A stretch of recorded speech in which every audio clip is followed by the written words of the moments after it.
Hey everyone, it's Lihle here again on our industry hot topic segment here on Car Club. And today with me, I've got Aaron from Sux, and we're going to talk about the clutch. How are you today, Aaron? I'm well, and you, Lihle? I'm very good, thank you. So Aaron, do you mind just giving me the laydown real quick? What exactly does the clutch do in my car? Okay, so the primary function of your clutch is to connect and disconnect your engine from your transmission. This will allow the driver to change gears smoothly while the vehicle is in motion and to switch off the engine without turning off the vehicle. So I see we have a very interesting contraption on the table. Do you mind taking me through what exactly we're looking at? Definitely. So we've got your flywheel, we've got your clutch disc, and we've got your clutch plate. These components together make up the clutch and controls your engagement and disengagement of the clutch itself. They all seem pretty standard parts of the system, but I'm sure they differ from car to car. Yes, we've got the push type clutch, we've got the pull type clutch, and we have the self-adjusting clutch.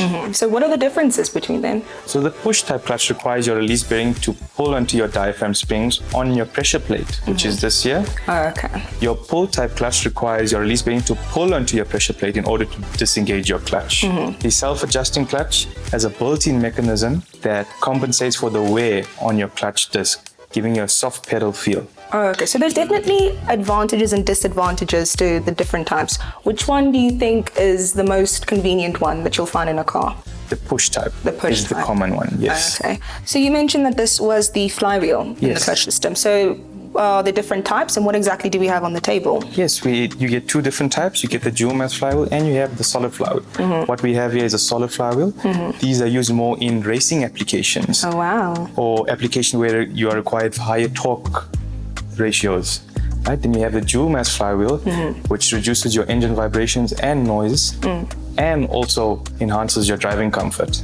So chances are in my little car, when I'm not racing on the highway, at least, I probably have a dual mass flywheel. A dual mass flywheel, correct. Perfect, okay. How can I exactly find out what type of clutch do I have when it's push or pull? Can I do that myself, or is there someone I need to go to instead? So you would go to a Volkswagen branch.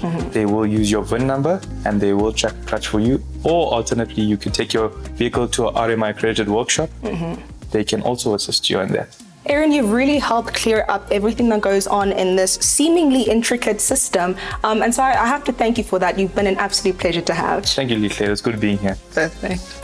Well, there you have it, everyone. I hope you all see that mysterious third pedal isn't that mysterious after all. It's part of this intricate system where you've got your flywheel, you've got your disc, you've got your pressure plate, and they all play a very important role in keeping your car moving. I hope all these tips today helped you more than enough to keep on driving.